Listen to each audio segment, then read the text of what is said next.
Let me introduce Module 2 entitled Environmental Health Prevention, Some Principles and Perspectives. It consists of 3 lessons.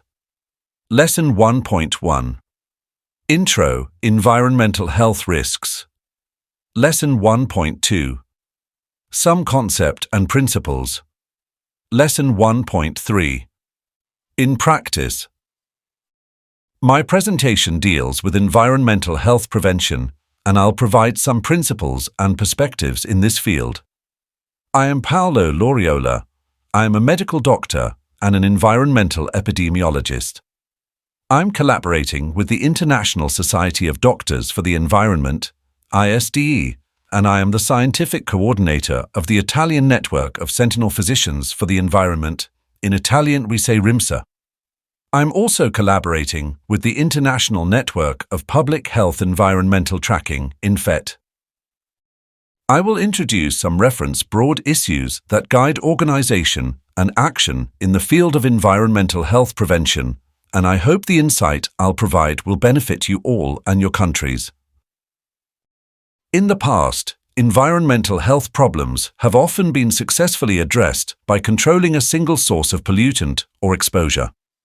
However, today's planetary health and ecological public health problems are often more complex, such as in the case of climate change, COVID-19, persistent social inequalities in health, and obesity epidemic. Following my earlier statement, I'm showing such a slide to demonstrate the complex and intricate nature of the direct and indirect effects of climate change on health. These impacts are brought about through various pathways, such as socio-economic factors, biodiversity, food production, urbanization, and freshwater. For instance, the stratospheric ozone depletion has an impact on skin damage, cancer, eyes, immune suppression, such as the climate change has a huge impact both on the land, biodiversity, infectious disease risks, as shown in the slide.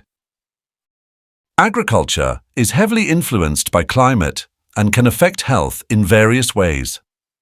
Additionally, agriculture also affects the climate, which further impacts on our health.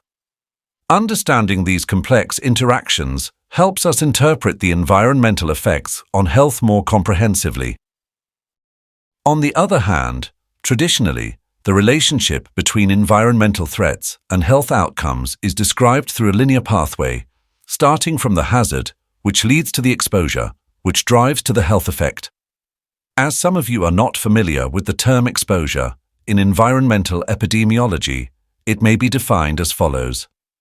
It is the contact between an agent and the target, where an agent is defined as a chemical, biological, or physical entity that contacts a target. Please note that it must be taken into due account that the sources and the roads of exposure are multiple. However, coming back to the concept of complexity, as I introduced before, the classical model for environmental health interface approach continues to deliver benefits, but it is clearly and widely inadequate when trying to address multiple stresses and systemic challenges. As a matter of fact, how can we properly and effectively cope with global concerns such as climate crisis and microplastics? Even though it is not fully detailed, such a picture shows that in general terms, such a relationship is strongly influenced by many other conditions that rely on individual, social, psychological, economic, and food cofactors. In sum, the complex domain must be underlined when the best adapted decisions to manage rapidly emerging problems arise. In fact, they are based on the knowledge generated in all fields. In the case of COVID-19, understanding the multifaceted dynamics of the pandemic required interdisciplinary and transdisciplinary approaches. Please note that there are many contradictions and tensions within the policy community.